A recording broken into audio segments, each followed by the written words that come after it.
Good morning or good afternoon. This is Tim Todak.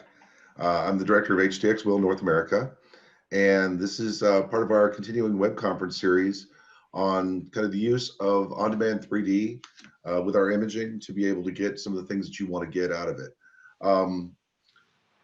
The series is intended to help users to learn how to get the most out of your HDX WILL machine and an on-demand software. And so we are going to be going through, and today we're going to talk about actually creating STL. If you were there for last week's meeting, we talked about implant placement. We went through some of the process of doing implant placement, and through popular demand and questions, that one of the topics that we spoke of was adding an STL file to your image so that you can actually see the soft tissue levels when you're doing implant planning. And so with that in mind, that we decided to go ahead and insert this in, and how to be able to use that STL, how to integrate that STL into your CBCT, and then do implant planning with that STL in place. So we went ahead and created an extra little module here to be able to walk through all those things as well. The web series is going to be recorded for future review. We are going to change some things though. If anybody you noticed that now there's a registration associated with this, that we are working our way towards getting CE credits for some of these courses and some of the upcoming courses. We are working with other doctors to be able to bring you topics such as how to interpret CBCT images, at least on a basic level, do some different implant planning, some challenging cases, some pathology. So anyway, so we're trying to bring that to you, but just to let you know that we are working with PACE and some of our other doctors to be able to bring you CE courses along with these WebExes. Please mute your microphone if you haven't already done so to reduce the noise in the presentation. If there are any specific questions during the presentation, there is a chat button that you can use to be able to send me a message. I'll get a little note saying that there's a chat, and I'm more than happy to answer questions during the lecture, as well as after the lecture. Certainly you can message me or my education team, and we're able to go ahead and answer those questions as you need to. With that in mind, we're going to go ahead and move into looking at some images and being able to show you how to add the STL to it. And then we're going to go and actually show you how you can create an STL through a cement model through the on-demand 3D application.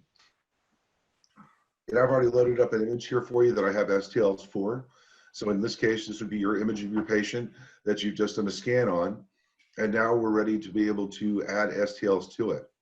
So again, we can go through, and as I mentioned before, we can examine the areas that we want to put the implant in. We can go through and look at the different levels. So in this case, we're going to try to put an implant in number 30. So it'd be this tooth over here. So we're going to go ahead and look at that. Again, same thing every time.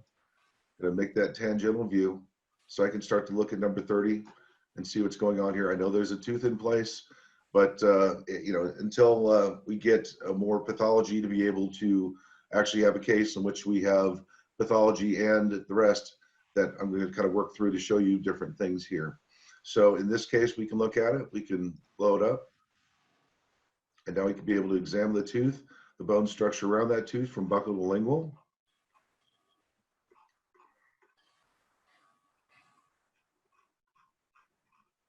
We can go into that mesial distal view we talked about before. And again, be able to examine that tooth all the way through and the bone structure around that tooth.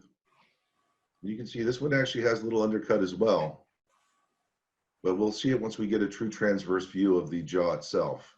Sometimes this can be misleading.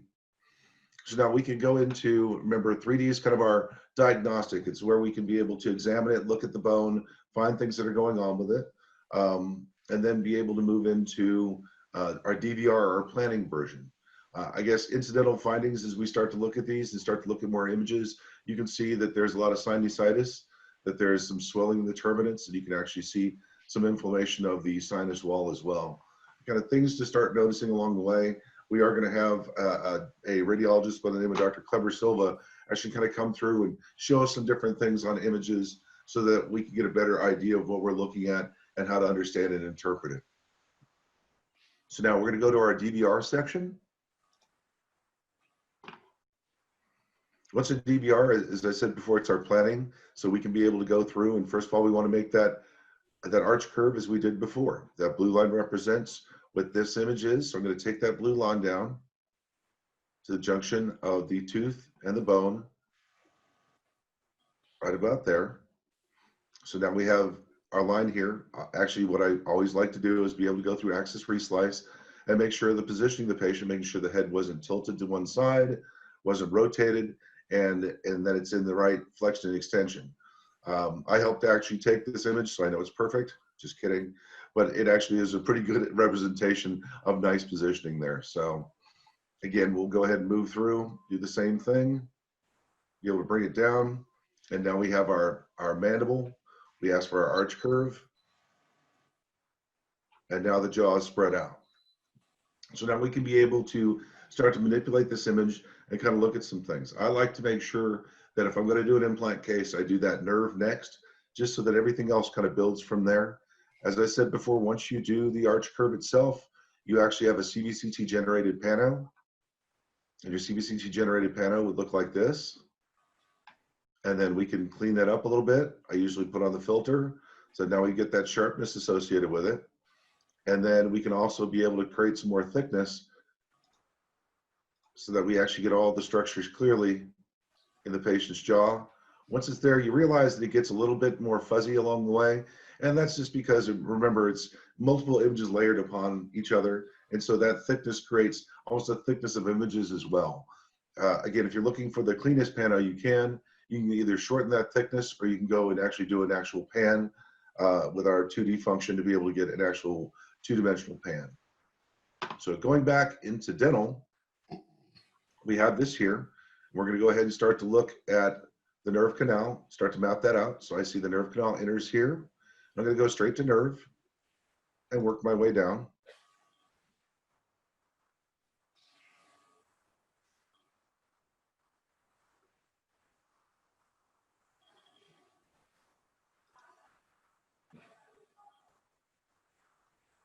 You can see that nerve canal come that way. You can actually move down this way, see if I can see the canal actually easier in this view. Work my way down to the foramen. There's my foramen there. Double click to finish it. And now we have our nerve tracing in place. So then we kind of know where the nerve is in the process of where we're going to work with. So now to make this a little bit easier, I go ahead and create a little thicker image. So now it looks more like a pano. Now I can kind of see where I'm going. The structure is a little bit more definable for me at least. So now once we have this in place, again, we could go straight to implant planning here, but today's topic is to be able to actually add your STL to this file. So now you can actually see the soft tissue rim as you're doing that. So in the DVR mode, there's a function up here called model. So we have two choices. We have a line or a 3D model, which means 3D model means you can just load the 3D model. A line means you actually want to get it to where it's aligning with the structures that you have. So again, you're going to go into a line, you're going to click on it, and it opens up this page right here. So what it is this is our CBCT image, and it allows us to be able to bring in an STL file. So in this case, I'm going to go and get one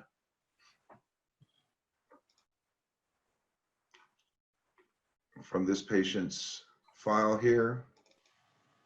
We're going to go,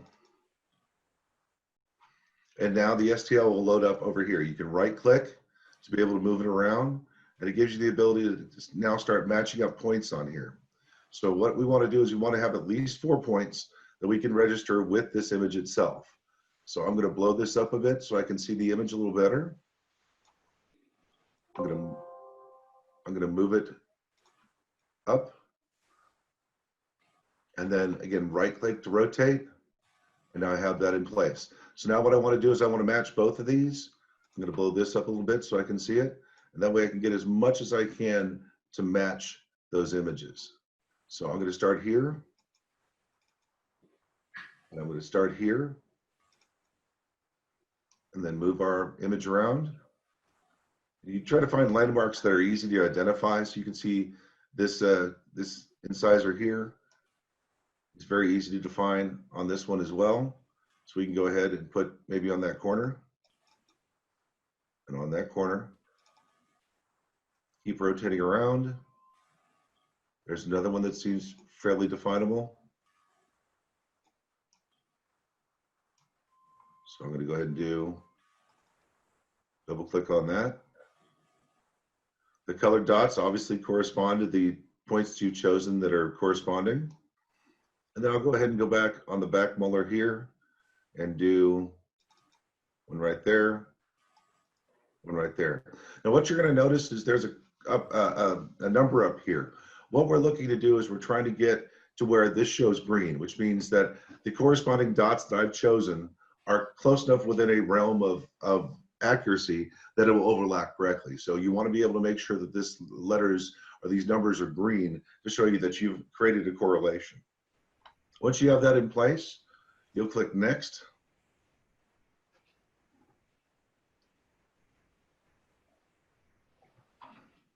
And it will extract the two surfaces together.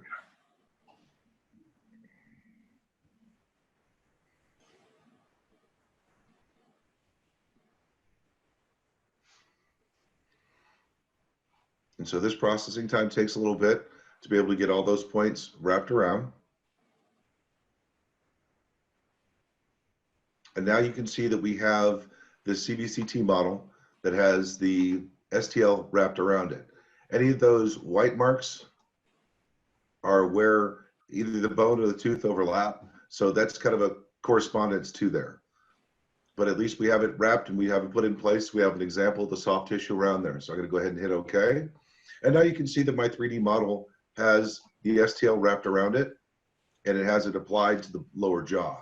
So let's go through, and we want to be able to see where we're going to take number 30 again. So again, just looking at just in general where this slice is, you can see the slice is from about right here, that if I blow that up, you can start to see that red line, and that red line is the agreement or the overlap of our STL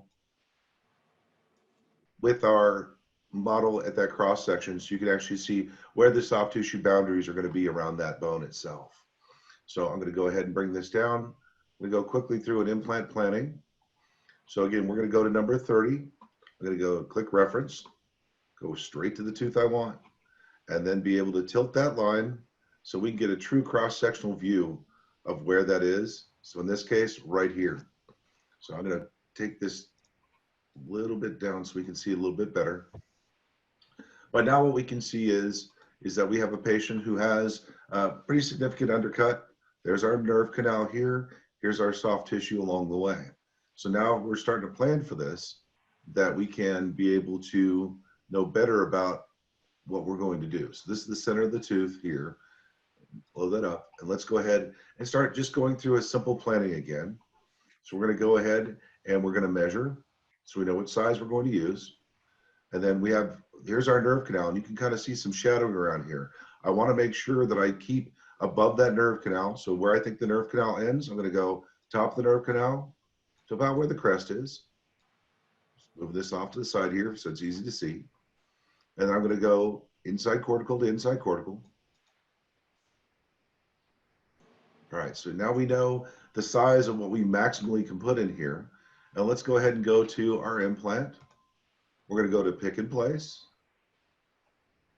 And again, we're just going to choose one out of here. Today we have BioHorizons hanging up, so we're going to do BioHorizons. But we can go ahead and go through. We can go through and choose a certain size. Now, one that we talked about before, actually we'll do BioHorizons, that's fine. So we're looking at an implant that's 14 long maximally by 8 maximally. I'm just going to go ahead and choose a 4 by 10.5. And now we can pick a point to insert the implant. And all we're just doing is clicking somewhere on the bone so we can tell them that we want to be able to number this implant. It'll give you maxilla and mandible. You're going to click on mandible because we're working on mandible, number 30. Click OK. And it will number that implant for you. So now we can take the implant and start to place it where we want to go. Be able to tilt that implant, put it into place, and then be able to do our examinations as we wanted to before. But now we can start to see that we have the soft tissue on top. So we can start doing things like we can choose an abutment. So we're going to right click on the number itself, and we can attach an abutment. And I'll just do a abutment list here. They don't provide any, so we're going to do a custom abutment here. And we're just going to put one on top like that. So now we can kind of see the abutment. We can change it. So if that abutment's too tall, we can edit the abutment. Let's go ahead and go through. And we're going to scoot that back to 6.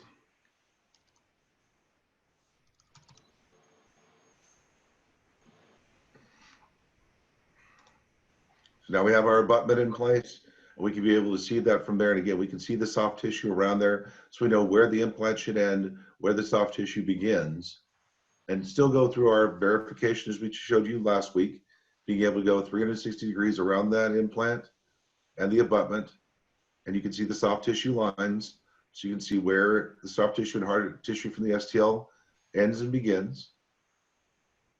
We can also use our 3D model, right-clicking on the 3D model to turn around, so we can actually see where that is. We can see it's enclosed within the tooth itself. With that, with this STL, we can also change the colors of it. We can change the opacity, or we can knock it out as well. So if you want to see it without that soft tissue in place, we'll go back to dental,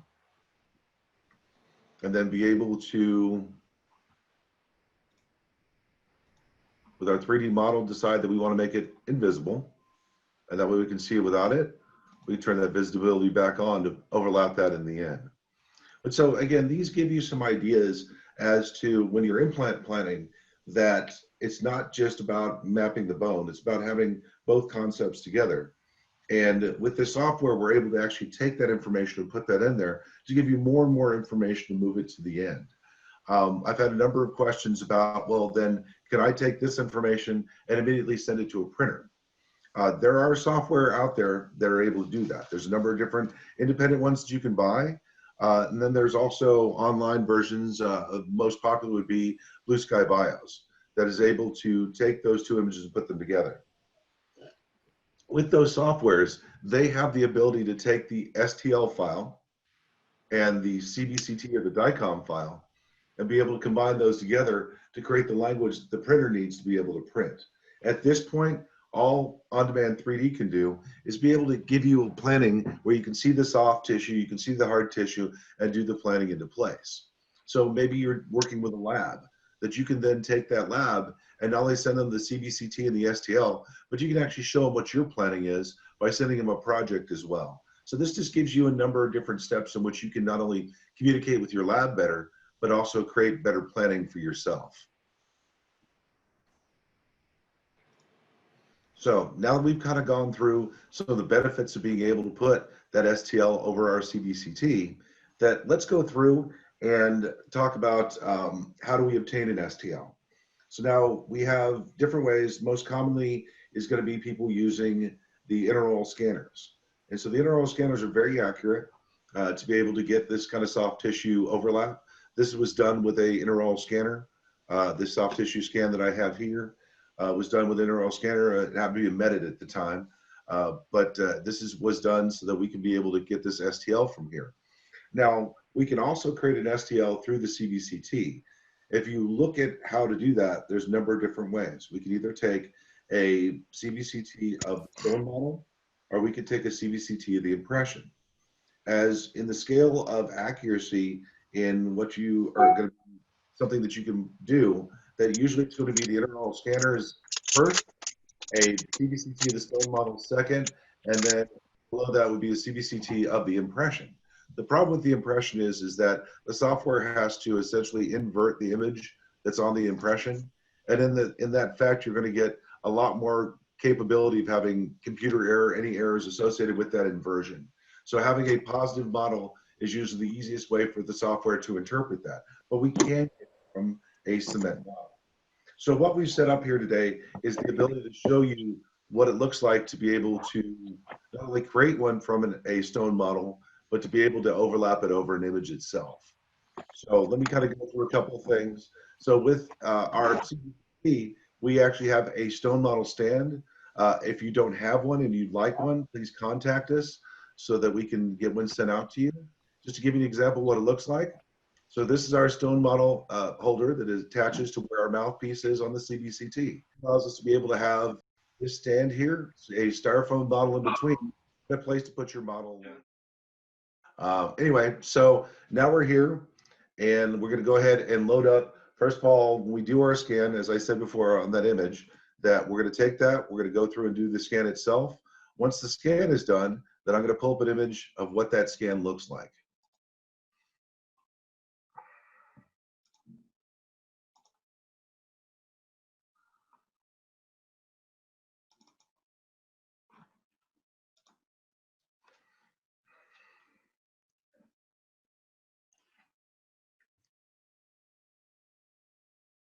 As I pull up that scan, you're going to see that you're only going to see parts of it. So this would be a slice through the scan, through the model itself. And then here's the model as it comes up. So now you're looking at this going, wow, this is really blurry. So let's go ahead and let's go into 3D. And that's going to be put it into the bone mode. So these are the different windows that we have. Before it was teeth that you saw. And now we're going to go ahead and put it into bone. And then the way of, you can double click on this fine tuning and you can move this down to where the model just becomes clear in the way that you can look at it. So now what I'm looking at, and I blow this up, is now I can see this model and I've taken away all the extra fuzz associated with it. So we have a clean model impression.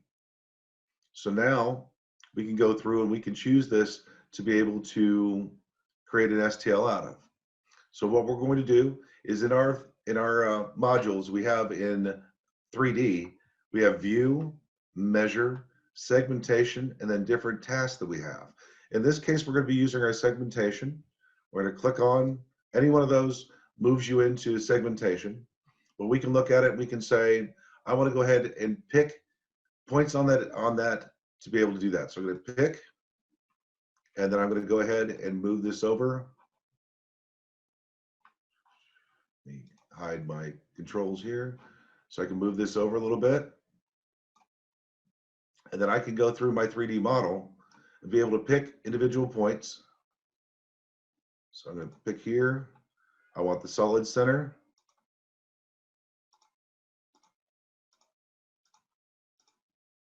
And all I'm doing is just picking points along there. So it identifies the whole object.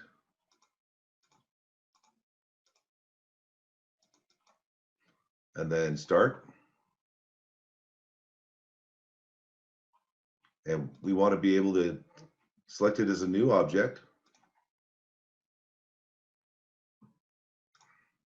So now we have it as a new object. This volume reading is just something associated with looking at all the points and the points along the way. But in this case, we have the object number 2. So we've had that all done. We've chosen that object. So I can go ahead and hide this for a second. Now down here under fine tuning, again, fine tuning, normally you can double click on this and it hides it down. This is a screen you're normally used to seeing. When we double click it back up, that we can start to see that those objects that were created, which was the original object, and then our object number 2 that we made choices on, that if we right click on that object number 2, we have either being able to delete the object, we can change the name of it, or we can save it to an STL file. So in this case, I'm going to save it to an STL file, and then we can look over here and we can say, when we're going to put it into place, I want the highest quality I can. I'm going to use some smoothing just so that we don't get it to where it's too sharp, and then be able to click OK. And in this case, it isn't on this patient, so I'm going to go back to here. And this is the lower stone, and then I just create a name for it.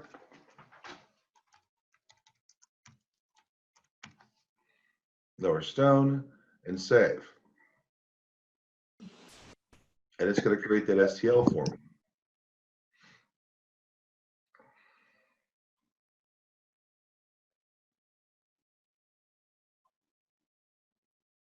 So now when we go back, we have a patient that we have a CBCT on, and now we have that STL file that we can overlap as well. So going back over here, I will go up to desktop here, and then we have our lower stone. We have not only the CBCT information on the lower stone, but now we'd have the STL information. So our last one that we did was lower stone.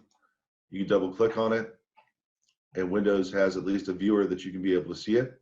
And there's our STL in place. So that would be the STL created from the CBCT. Now going through and going back to on demand, then we're now going to take this information and be able to put the CBCT along with it. Again, same thing that we did before. So I'm going to go into here and I'm going to go to my computer because this is now on my desktop.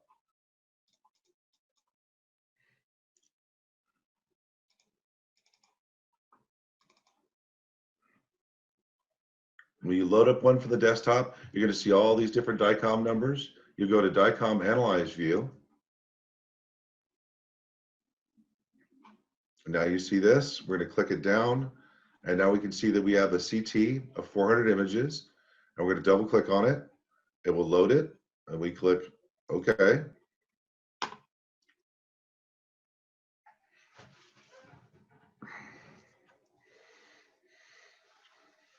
And now ours will load. When you load from the master database or from desktop, it's going to go in the DVR mode first. So again, we can look at 3D, be able to see this patient, still do the examination as we please. But then once we go into DVR, that first of all, I'm going to need to take a look at this patient. Now you can look and see, at least from what I'm seeing from this image, the patient's head looks a little turned. The occlusal looks a little inflection. Again, that's why we go into Axis Reslice.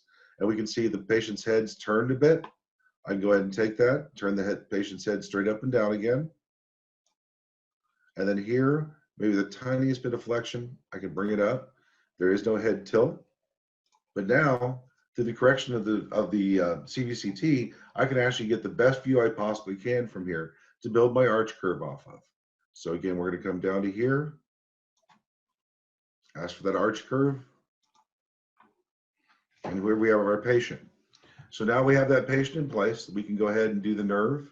So in this case, let's look over on the other side here. There's a nice nerve canal. So we click on nerve, and I can almost follow this one down fairly easily from the arch curve it provided for me.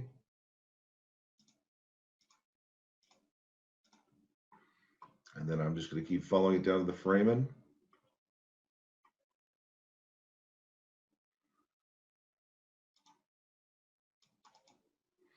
All right, so now we have our nerve mapped into place. So now we can go ahead and take our model and we're going to align it. So in this case, we're going to click on this and we have our lower stone that we did before. So let's just go and do lower stone model STL. And here's where it shows up. Lower stone model STL, the one that we took before, is all right here. So now we can do the same functions we did before, which is coming over here, being able to blow that image up, find common things in the image itself. So I would say that's pretty interesting stuff here. He's defined on my STL. Move that around. Probably those two right there. I'll take it off of this beak here, off of this here.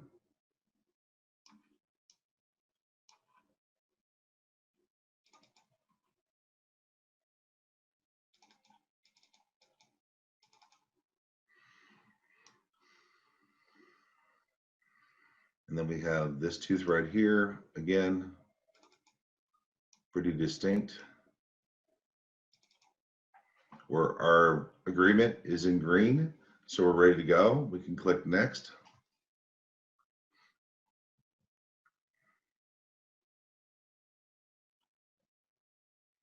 And now it's going to process it and wrap that around again. So this is just giving you some ideas and some ways in which that we went through implant planning last week, and I kind of teased about the fact that you could do this with STLs as well. But now you're able to take the information that we've done today and do the same thing with your own implant planning. So now you're able to take it across, and we'll click OK. And now we're able to put even stone models into place so that when we do our actual implant planning, that we'll be able to see it. So going back to something like that real quickly is that we would go over to this section So I'm going to make this a little thicker so I can understand the picture better.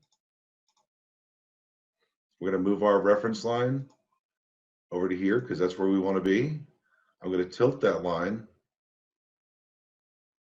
somewhere in between there, scoot it over to where I think an implant wants to be. And now when I blow up this cross-sectional image of where that is, here's my soft tissue model on top. So now we know that we have this much soft tissue to deal with. So when we do our implant planning, that we're able to do our measurement, and we know it's from the nerve canal, top of the crest, and inside cortical to inside cortical. And then we also know that we can even put a measurement knowing where the soft tissue is as well. So as we do our implant planning, that now we know how much soft tissue is on top. So if you have an implant that's a bone level implant, a tissue level implant, the height of your abutments, all those things can now come into play to make it to where you have as much information as you can possibly plan before that you have the actual procedure itself. And so just lots of great ways to be able to use this, be able to put all this together. But again, because of last week's implant planning software demonstration, that I wanted to be able to bring this into play so everybody knew how to add that STL to it. And that way, at least we would close the teaser up for you.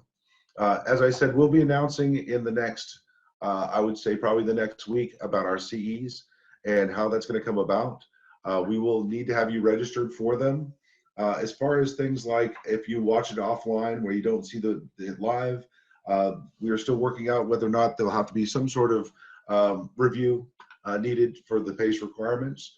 But either way, we're trying to make it to where we can give you the most information we can, try to bring you webinars so you can learn more about CBC interpretation and the rest of that, as well as learning about your on-demand 3D software so you can get the most out of your machine.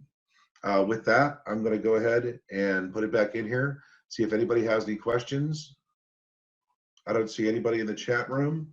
So if anybody has any questions, please feel free to ask them now.